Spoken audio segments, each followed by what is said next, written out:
Chapter 1. July 1973. A field of smoke and sunlight.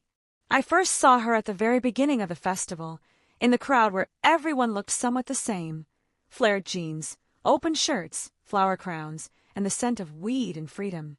But she stood out, not by being louder or flashier, by something else.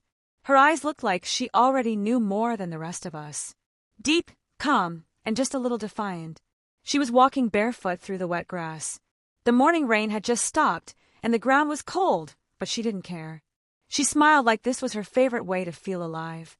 She wore a plain white t-shirt, stained with paint, and her hair caught the light like it had sunlight trapped inside it. I thought, she's not just a girl, she's a song. I was sitting in a folding chair next to our van, drinking cheap coffee from a thermos, lost in the haze of summer and sound. The stage was being prepped, people were stirring, but I could only see her. She suddenly raised her arms to the sky, like she was thanking it for something. Then, she began to spin, slowly, without any music, just to the rhythm of the breeze. It wasn't for show. It was real. Later, she joined a group by the fire. I watched from afar, not daring to get closer. But eventually I did. She looked straight at me and asked, "Do you ever hear music even when there isn't any?" I just smiled. She handed me an apple. And that's how it started, that summer. The one I still remember. Chapter 2. Vinyl, stolen apples, and a rooftop. We never made plans to meet. We just found each other each day. Sometimes at dawn, when the field was still foggy, sometimes in the afternoon sun. She was always near. Like the scent of campfire smoke in your clothes, invisible but always there. Her name was Laura. It took me nearly a week to learn that. "You never asked," she said once. I liked that. She had a little battery-powered record player and a box of vinyls. That summer, I heard Janis Joplin on vinyl for the first time, the scratch of the needle, the smoke in the air, the low hum of her voice blending with Laura's. She listened with her eyes closed, like she was remembering something from before she was born. We stole apples from farms behind the camp, ran through cornfields like kids. She laughed too loud. We got caught once. She smiled at the farmer and gave him a flower. He let us go. One night, we climbed on top of my trailer. I was working part-time with the lighting crew, pulling cables, setting up gear. In exchange, they let me stay. The trailer was old, dented, but we didn't care. We laid a blanket on the roof. She brought peaches and a lighter. We watched the stage lights flicker in the distance. "You ever feel like you're in a movie?" she asked. I nodded. And that night, that's exactly how it felt. She never talked about the future, never made plans.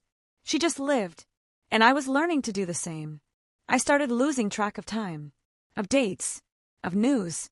That summer in '73 was like one long song, no chorus, no ending. I thought it would last forever. But even then, deep down, I think I knew. Nothing like that ever does. Chapter 3. Silence after the music. It didn't end all at once. First, things just got quieter. The music faded. The stage came down. People left. The field felt empty, like a movie theater after the credits. The air smelled different. Colder. Laura stopped showing up as often. Sometimes I'd wake up early and walk the whole camp looking for her. She'd be nowhere. Or she'd already be somewhere else, lying by the fire with strangers, staring into nothing. Her record player disappeared from her tent. "Are you leaving?" I asked her one evening. She took a drag from her cigarette, looked up at the sky, and exhaled. "When you hold on too tight, things can't breathe. I don't want to suffocate." I didn't get it. Or maybe I did. I just didn't want to. But we spent another night together. Then another. And still, she felt distant. Like her body was there, but her mind had already gone. Then, one morning, I woke up in my van. Sunlight poured through the window. I stepped outside. Her tent was gone. No note. No records. No cigarette smell. Like she had never been there. I walked through every inch of that field. Nothing. Only trampled grass and a half-eaten apple. I sat on the trailer roof the whole day. Then another. Every time someone walked past, I looked up, hoping it was her. But it never was. That's how the summer ended. No goodbye.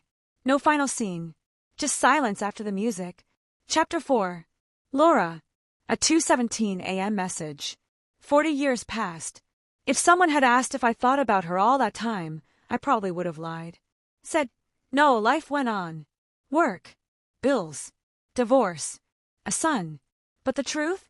Yes, I remembered. Not every day, but some nights, she came back, uninvited, like a melody stuck in your head. Once, I caught the scent of wet grass, and I was 19 again. I tried finding her when the internet first became a thing. Laura Bailey. Too common. Dozens of them. None of them her. Then, 2:17 a.m.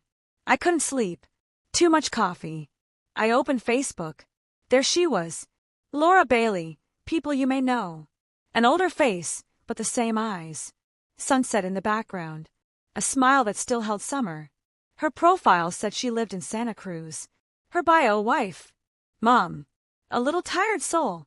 I didn't message her right away. A week later I wrote, you once danced barefoot in the rain. I still remember. She replied the next day. And you ate apples like they were the sweetest thing in the world. I remember too. We didn't talk much. Just once a year on the day we met. She was married. Sick. Spoke softly. With no bitterness. She laughed when she remembered me, falling off the trailer roof, trying to save her record player. She said, you were the only summer that stayed. And I knew, all these years, she'd remembered too. Chapter 5. The last call. The last time we spoke was in September. She sounded tired, but peaceful. My garden's still blooming, she said, even though it's fall. Like it doesn't want to let go. I knew it was our final conversation. She did too, but we didn't say it. We talked about silly things. The apples. The music. The way the stars looked that night on the trailer roof. Then she asked, did you ever regret not running after me? I didn't answer. Because I didn't know. Because my throat closed up just like it had the day she left. She paused, then said, don't answer. It doesn't matter. We gave each other all we could. We were quiet after that.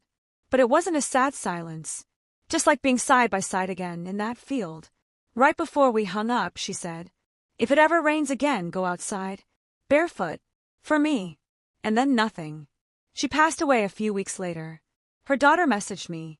Thank you for being part of her summer. Now, when it rains, I make coffee in the same old thermos. Step outside. No shoes. Not for the past. For the memory of the one moment, brief and bright, when life felt real. And somewhere, I believe, she's still dancing. Still barefoot.